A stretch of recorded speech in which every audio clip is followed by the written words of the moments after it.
이 배우자의 불륜으로 인해서 이제 이혼한 지 3년 된 어느 아내가 있었어요. 이 아내분은요, 이제 평소 수시로 바람 피고 그리고 뻔뻔하게 나오는 남편 때문에 엄청나게 정신적인 고통을 겪으며 지내왔어요. 그러다가 이제 어느 날 결국 또다시 남편의 바람을 피는 걸 알게 돼서 이혼을 하게 됐습니다. 당시 이혼 소송을 하면서 상간녀도 같이 포함해서 이혼 위자료 청구를 했거든요.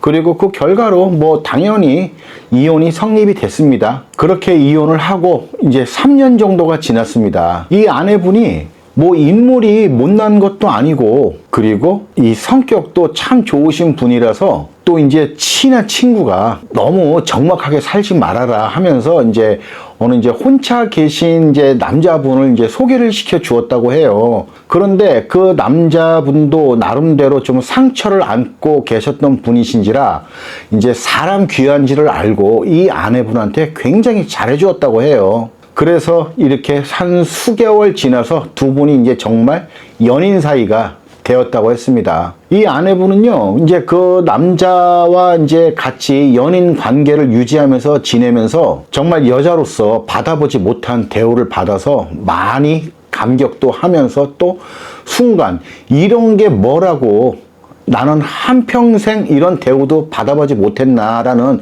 생각이 들어서 또 울컥하기도 했다고 했어요. 반면에 이제 남편은 이제 전 남편이라고 할게요. 이제 전 남편은 이제 이 아내와 3년 전 이혼을 하면서 이제 위자료 문제 때문에 그 상간녀하고 막 서로 막 욕설을 하면서 그렇게 끝이 났다고 합니다. 뭐 결국 이러한 관계들이 돈하고 얽혀지게 되면 민감해질 수밖에 없는 거죠. 그러니까는 뭐 서로 이러한 큰 금전적인 손해 보지 않고 즐길 때는 그냥 한마음 한뜻이 돼서 막 그렇게 불륜 행위를 하다가 뭐 자기 자신이 어떤 금전적인 손해를 보는 상황이 생겨버리면 뭐 얼굴 변하는 건 쉬운 일이죠. 그래서 그때 소송이 끝남과 동시에 이 남편은 그 상간녀하고 서로 막 삿대질하고 욕지거리를 하고 하면서 그렇게 관계가 다 끝났다고 합니다. 그렇게 이혼 소송이 끝나고 느닷없이 이 전 남편이 진짜 평소하고 똑같은 목소리 톤으로 진짜 뭐 아내한테 대하듯이 전화를 해서 상간녀 욕을 엄청 하더래요. 그 뭐 어쩌고저쩌고 뭐 이런 년 뭐 X년 뭐 이래가면서. 그래서 이제 이때 아내가 약간 좀 비웃으면서 그랬대요. 아니 뭐 그렇게 좋아서 이렇게 만나는 여잔데 왜 그렇게 욕을 하느냐. 당신 나한테도 그 상간녀한테 그렇게 욕을 하다니 당신 버릇은 여전히 못 고치는구나. 이렇게 얘기를 했답니다. 아무튼 이 전 남편은 그렇게 이혼을 했는데도 불구하고 참 넉살이 좋아서 이 아내분한테 수시로 연락을 하고 카톡을 보내면서 묻지도 않은 자신의 안부를 이렇게 전하면서 뭐 혼자 이렇게 있으니까 당신이 뭐 생각이 더 많이 난다. 왜 당신한테 그렇게 잘해주지 못했는지 후회가 엄청 든다. 뭐 이러면서 이런 걸 가끔가게 보냈다고 합니다. 그런데 이제 아내는 이제 그거 보고 이제 답장도 안 했죠. 그러면서 이 남편은 이제 아내가 이제 전화를 안 받으니까 이제 카톡으로 이제 뭐 그년하고는 헤어졌으니까 우리 재결합하자. 우리 아이들 때문이라도 같이 살아야 되지 않겠냐. 당신이 아프면 누가 책임을 지겠냐. 다 남편인 내가 옆에 있어야 되지 않겠냐. 나 두 번 다시는 그러지 않겠다. 이런 얘기를 계속 하면서 카톡을 보냈다고 합니다. 그리고 이제 무엇보다 이제 상간녀 관련된 얘기를 하면서 이렇게 만난 여자들이 어떠한 마음으로 자기를 만나왔으며 어떠한 유형의 인간들인지 잘 알게 됐기 때문에 이제 두 번 다시는 절대로 바람피지 않겠다 하면서 계속 아내를 설득했다고 해요. 그리고 뭐 무슨 아내 생일날 금 팔찌를 선물을 해주기도 하고 그리고 이제 뭐 부부의 날이라고 해가지고 뭐 말도 안 했는데 뭐 꽃송이 탁 해가지고 택배로 보내기도 하고 많이 그랬대요. 그래도 이제 아내는 이제 이러한 것들이 굉장히 이제 부담스럽고 싫었어요. 그렇지만 이 남편의 성격상 이러지 말아라 한다 해서 안 할 사람도 아니기 때문에 일단 그냥 내버려 뒀다고 하더라고요. 아무튼 이렇게 이제 3년 정도가 지났고 이제 아까 말씀드린 대로 이 아내한테도 이제 남자친구가 이제 생긴 거죠. 그래서 어느 날 이제 그 남자친구가 이 아내를 만나려고 그 아내의 집 앞에 이제 차를 딱 대놓고 서 있었고, 그리고 이제 아내가 이제 이쁘게 잘 꾸미고 나와서 그 남자친구의 차를 타고 갔는데 또 이를 그 남편이 우연히 또 집 앞에서 기다리고 서 있다가 이 모습을 본 거예요. 그랬더니 이제 전 남편이 완전히 이성을 잃고 전화를 계속 하더랍니다. 그전에는 한 번, 두 번 해서 안 받으면 전화가 안 왔는데 계속 3번, 4번, 5번 계속 오더래요. 그래서 어쩔 수 없이 전화를 받았답니다. 그랬더니 이 전 남편이 하는 말이 너 이러려고 나하고 이혼한 거냐? 아니면 너 나하고 이혼하기 전부터 남자가 있었던 거 아니었느냐? 이게 엄마가 돼가지고 이게 뭐 하는 짓이냐? 애들 보기에 부끄럽지도 않느냐. 아이들한테도 이러한 사실 다 말해서 네가 어떤 엄마인지 내가 다 말해주겠다. 이렇게 협박 아닌 협박을 하더랍니다. 이 아내는 그 말을 듣고 정말 기가 막혔대요. 그런데 그 이후에 또 하는 말이 너는 순진해서 남자 잘못 만나면 큰일 난다. 그러니까 만나지 말아라. 그리고 나도 상간녀하고 깨끗하게 헤어졌으니까 서로 바람핀 거 퉁 치고 우리 다시 재결합해서 살자. 지금까지 있었던 일은 내 잘못도 있었기 때문에 다 이해하고 넘어가겠다. 이렇게 얘기를 하더랍니다. 그러니까 이제 그 다음날 이 아내분이 저한테 이제 그 전 남편한테 온 통화 내용을 녹음을 한 게 있어서 이제 자동 녹음 되잖아요. 요즘에는 설정을 해놓으면.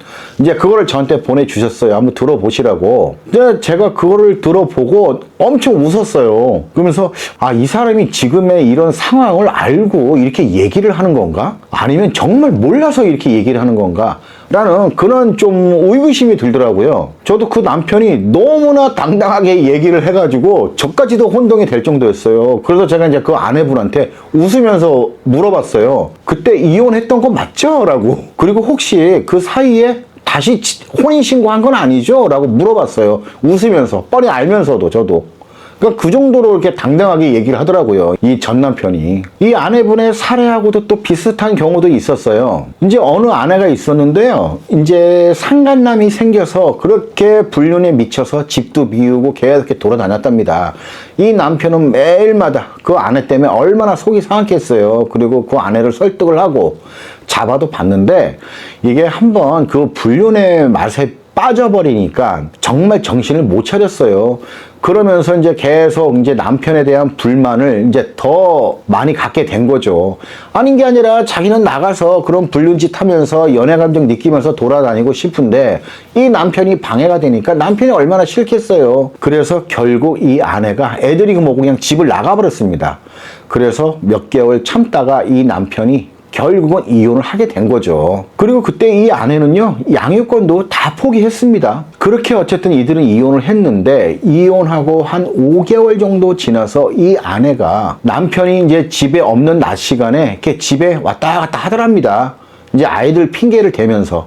뭐 아이들 뭐 반찬도 해줘야 된다, 뭐 해야 된다라고 하면서 이게 집을 왔다 갔다 하더래요. 그런데 이제 이 남편은 이제 그러한 것들이 굉장히 싫었는데 아직은 아이들이 학교를 다니기 때문에 일단 아이들을 위해서 그냥 참고 내버려 뒀대요.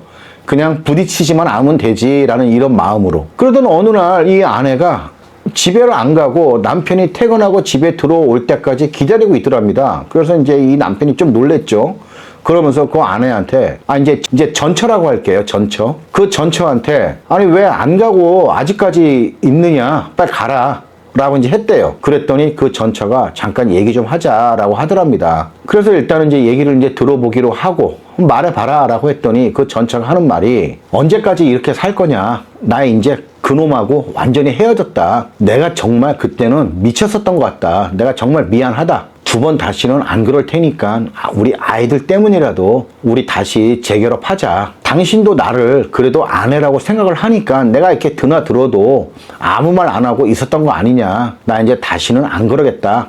이제 이렇게 얘기를 하더랍니다. 이 남편은 이 아내의 말에 정말 기가 막혔다고 했어요. 아무리 공감 능력도 없고 뻔뻔한 인성을 가졌다 하더라도 그렇게 수차례 아이들 때문에 내가 참는다 이렇게 얘기를 했는데도 불구하고 여전히 남편이 자기 자신한테 마음이 있는 줄 알고 이런 기대를 갖고 이런 얘기를 한다는 것 자체가 정말 좀 기가 막혔다고 했습니다. 그래서 이제 남편은 앞으로 오지 말아라. 필요 없으니까.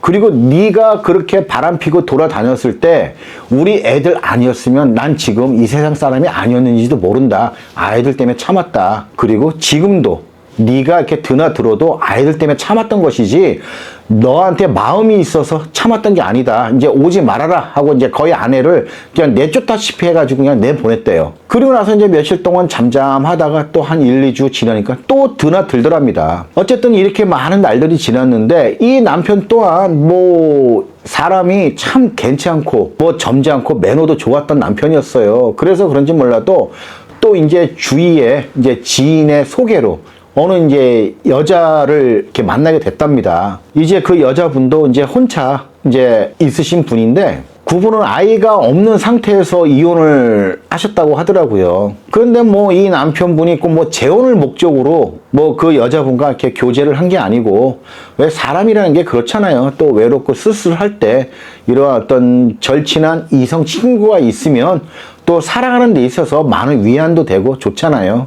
그래서 이제 그러한 마음으로 이제 그 여자분하고 굉장히 이제 가깝게 지내게 됐답니다. 그랬는데 이제 이 남편분이 이제 큰아이한테는 이제 말을 했대요. 큰아이는 좀 엄마를 굉장히 좀 싫어한답니다. 이제 알 거 다 아는 나이고. 하지만 둘째는 아직은 어려서 그러지 몰라도 여자는 그냥 엄마를 되게 좋아한다고 해요. 그래서 이 둘째 아이는요, 항상 좀 엄마하고 아빠가 다시 재결합을 할 수 있지 않을까, 우리 같이 다시 살 수 있지 않을까라는 그런 기대감을 항상 갖고 있었다고 해요.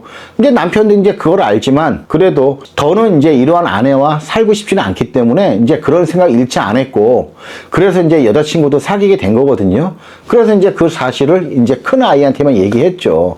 그랬는데 이 큰 아이가 그만 또 이 둘째한테 아빠 여자친구 생겼다라고 얘기를 한 거예요. 그랬더니 또 둘째가 엄마한테 얘기를 한 거죠. 이때 그 전처가요, 이 남편을 정말 맹렬하게 비난을 했다고 해요. 버젓하게 자기 자신이 이렇게 있는데 어떻게 다른 여자를 만날 수 있느냐, 뭐 아이들 보기에 부끄럽지 않느냐, 이렇게 말하면서 특히 작은 아이한테는 네 아빠가 다른 여자를 만나가지고 우리는 이제 같이 살 수가 없게 돼버렸다, 이렇게 말을 해버린 거예요. 그러니까는 이 남편분은요, 졸지에 이 둘째 아이한테는 정말 나쁜 아빠가 돼버린 거예요. 아무튼 남편은 이 전처의 이러한 언행에 굉장히 좀 기가 막혀 했어요. 아니, 다른 남자 만나서 좋다고 집 나가고 그러고 돌아다닐 때는 언제고, 이제 와서 다 헤어지고 나니까 다시 이 남편한테 재결합을 하자고 하다가 이 남편이 애인이 생기니까 이제 그때서 또 이렇게 난리를 치는 거잖아요. 이런 걸 보면은 마치 남편이 정말 뭐 바람핀 것처럼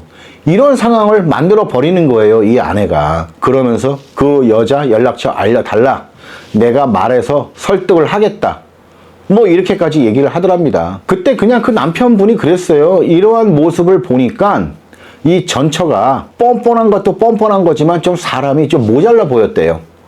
내가 이런 사람을 그토록 사랑해서 그렇게 힘들게 살았었나 하는 그런 생각이 많이 들었답니다. 하지만 이제는 이제 그런 환상이 완전히 깨져 버린 거죠. 뭐 이렇게 뭐 바람을 필 때는 아무리 잡아도 들은 채도 안 하고 자기 하고 싶은 짓 다 하고 다니면서 심지어는 가출을 하기도 하고, 그래서 이혼을 했는데 또 막상 이혼을 하고 나서 상간자하고 다 끝나고 그때부터 뭐 상간자의 어떤 실체를 알게 되었다, 이렇게 얘기를 하면서 다시금 찾아와서 재결합을 요구하는 그런 배우자들이 가끔가다 있습니다. 그리고 이러한 상황에서 이 피해를 받은 피해 배우자가 이혼을 하고 나서 새로운 이성이 생긴 걸 알면요, 정말 난리를 쳐요. 바람이라도 피는 것처럼 그렇게 난리를 칩니다. 그리고 심지어는 자신이 어떤 불륜 행위에 대해서 최대한 축소를 하면서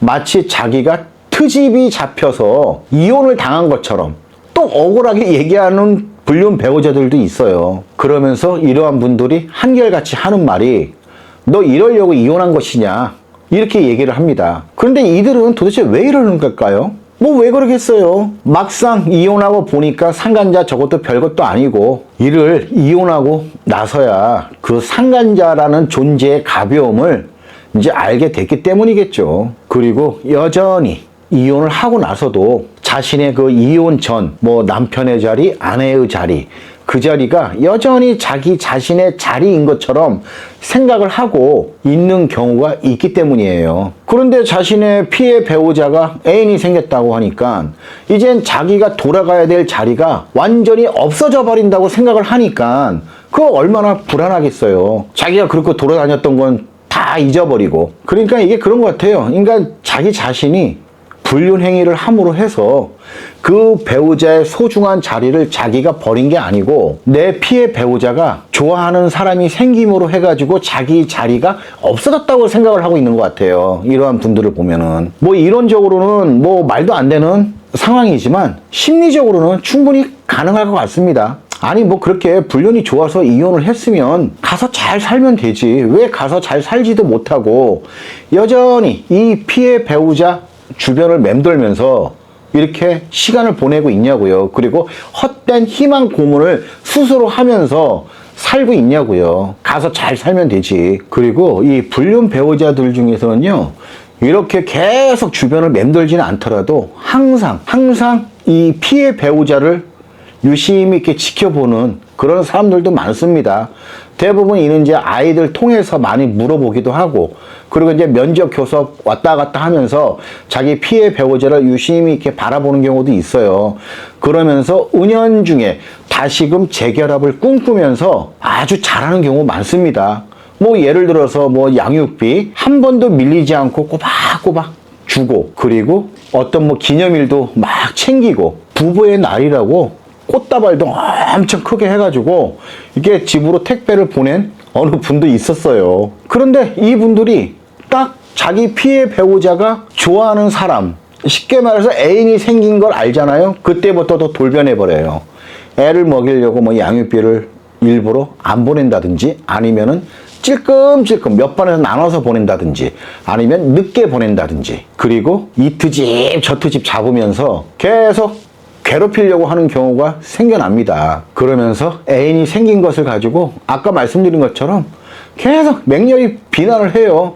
부모 자질 없다고 하면서요. 이러한 경우는요, 대부분 상간자하고 이미 오래전에 관계가 다 끝나고 혼자 이렇게 후회하면서 살아가시는 분들이 대부분이에요. 마치 아주 더운 여름날 이 얼음 한 덩이를 주머니에 딱 집어넣고 어느 정도 시간이 떡 지나서 주머니에 손을 넣었더니 이 얼음이 다 녹아서 그 형체조차도 없어졌을 때 그 허망함처럼, 이 상간자가 있으면 자기가 무치 뭐 행복해질 것처럼 생각을 했다가 정말 이러한 행복할 것이라는 자기 생각이 완전 신기루처럼 없어져 버리는 거죠. 얼마나 허망하겠어요. 그리고 내가 이러한 것 때문에 내가 내 가정까지 버렸나 하는 생각이 들면 얼마나 많은 후회가 들겠습니까? 정말 허무할 거예요. 아니 억울할 거예요. 왜냐하면 법적으로는 분명히 부정한 행위, 불륜 행위가 맞기 때문에 이혼 사유에 해당이 돼서 이혼을 했지만, 이 불륜을 저지른 사람의 입장에서는 내가 뭐 정말 죽도록 몇 년간을 수년간을 막 사랑하면서 했었던 사랑도 아닌 그냥 그 신기루 같은 그 불륜 짓거리를 한 거 외에는 아무것도 없는데 이것 때문에 내 가정까지 잃었다고 생각하니까 이제 자기 자신 혼자 억울한 거죠. 하지만 뭐 이 억울함은 자기 혼자 억울한 거지 남들한테는 억울하다고 말도 못하죠, 사실. 근데 아무튼 이분들의 마음은 그럴 겁니다. 그러니까 아무래도 그럴 것 같아요. 예를 들어서 만약에 성매매 한번 갔다 왔는데 이걸 아내한테 걸렸어요. 이는 분명히 민법 840조 제1호 부정한 행위에 해당이 됩니다. 그래서 이혼 사유에 해당이 돼요. 그래서 이혼이 됐다고 쳐봐요. 이 남편 억울하지 않을까요? 아내한테는 할 말은 없겠지만 자기 자신 스스로는 굉장히 억울할 거예요. 내가 정말 아무런 의미도 없는 이따위 짓거리 한번 하고 나서 내가 이혼을 당했다고 하면 억울하죠. 아마 이러한 마음으로 이혼을 당하시는 불륜 배우자들이 많으실 거란 말이죠. 근데 이러한 분들이 대부분 다 이렇게 주위를 맴도는 경우가 많고, 그리고 여전히 다시 재결합의 어떤 희망을 갖고 있으신 분들도 많습니다. 그랬는데 자기 자신의 그 피해 배우자한테 애인이 생겼다고 생각을 해보세요. 이제는 재결합의 여지가 그만큼 없어져 버린 거잖아요. 그러니까 얼마나 화가 나고 얼마나 분통이 터지고 얼마나 그 피해 배우자를 비난하겠어요. 그리고 가장 비난할 수 있는 단골거리가 이제 부모 자질입니다. 네가 어떻게 부모로서 그럴 수 있느냐? 너는 부모 자격도 없다. 아이들 보기에 창피하지도 않느냐? 그냥 이런 말도 안 되는 얘기를 막 갖다 붙입니다. 그러면 이를 들은 피해 배우자는 어떻게 보면 그냥 여기에 대해서 대꾸할 가치도 없는 거죠. 그런데 사실 이러한 분들 보면요, 이게 뭐 무슨 죽어가지고 그 주위를 맴도는 무슨 지방령도 아니고 계속 그 주위를 맴돌면서 막 뭐 애들한테 막 살짝 물어보면서 그 짧은 시간 안에 그 이혼한 전 배우자 눈치 살짝 보면서 이렇게 막 알랑거리고 하는, 정말 어떨 때 안타깝습니다. 불쌍하다는 느낌도 많이 들어요. 이러한 모습을 보면요. 하지만 이미 이제 피해 배우자는 초반에는 이 불륜 배우자의 불륜으로 인해서 엄청난 충격과 고통을 받았지만 이미 그 상처는 어느 정도 회복이 돼서 두 번 다시는 이제 이러한 사람과는 살고 싶지 않다라는 생각을 확고하게 가진 상태거든요. 아무튼 이렇게 이혼을 하고 그 힘든 과정을 모두 거친 후에 정말 좋은 사람하고 교제를 하고 있으신 이 피해 배우자 분들이 계시다면요, 정말 그 좋은 만남 오랫동안 유지하면서 잘 지내셨으면 좋겠어요. 그 배우자의 불륜으로 엄청난 정신적인 고통을 겪고 이를 이기고 행복해지셨다면요, 이는 정말 그 피해자 그 스스로가 노력을 한 탓입니다. 그리고 현재 힘들고 고통스러우신 분들도요, 잘 견뎌내시면 반드시 그 행복한 시간은 찾아오게 됩니다. 이 참고로 몇 마디 더 드리자면, 이렇게 불륜을 저지른 배우자들이 찾아오는 피해자분들, 이분들한테는 공통점이 있었어요. 이분들의 공통점은요, 그 아픈 상처를 딛고 정말 열심히 자기 자신의 관리를 잘 하면서 활기차고 밝게 살아가신다라는 이런 공통점들이 있었습니다. 또 아내분들 같은 경우에는 정말 화장도 이쁘게 하시고 미용실 가서 머리도 잘 만지시고, 그리고 꼭 뭐 고급스러운 옷은 아니더라도 잘 차려입으십니다. 그리고 항상 웃으시면서 다니세요. 남편분들도 막 구질구질하게 다니는 게 아니라 머리도 깔끔하게 잘 자르시고 정말 운동도 하시면서 정말 활기차게 사시고 자신들의 일을 정말 열심히들 하셨어요. 이런 분들은 그 불륜 배우자들이 볼 때마다 내가 왜 저런 사람을 놓쳤을까라고 하면서 자꾸 미련을 갖고 찾아오게 만드는 것 같아요. 이런 걸 봐서라도요, 우리는 정말 이 고통을 하루라도 빨리 잊고 열심히 살아가야 되는 그 이유가 명백한 거예요. 일전에도 말씀드렸듯이요, 운명은 정해진 게 아닙니다. 내 자신이 약해지잖아요. 그러면 운명은 그만큼 거센 것이고, 내가 강해지잖아요. 운명은 그만큼 온순해지는 거예요. 그 누구도 자신의 운명을 알 수는 없어요. 하지만 예측할 수는 있어요. 이 예측할 수 있는 기준은요, 내가 어제 어떻게 살았는지를 생각을 해보잖아요. 그러면 오늘의 내가 예측이 되는 거예요. 여러분들은 어제 어떻게 사셨어요? 그리고 또 오늘은 어떻게 살고 계시나요? 여전히 슬픈 마음으로, 고통스러운 마음을 안고 힘들게 사시나요? 아니면 자신의 미래를 위해서 열심히 사셨나요? 아무것도 하지 않고 망연자실해 있던 어제 때문에요, 오늘도 계속 힘들어질 수밖에 없는 것입니다. 하지만 그 씨앗이 어떠한 열매를 맺을지와는 상관없이요, 무언가를 심는 노력을 열심히 했다면 오늘은 그래도 어제 때문에 희망찬 하루가 될 거예요. 이 불륜 배우자의 불륜으로 인해서 이혼을 하는 고통을 겪으셨다면 이는 명백하게 그 불륜 배우자의 잘못이 맞아요.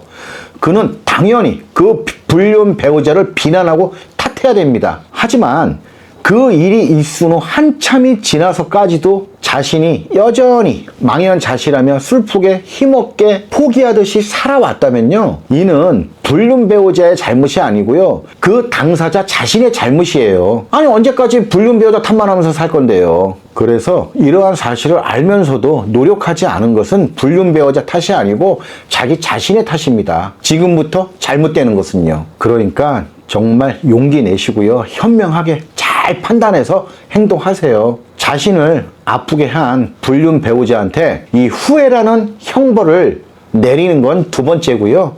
일단 자기 자신의 인생이 가장 소중한 거잖아요. 그러니까 다들 힘내시기 바랍니다. 끝.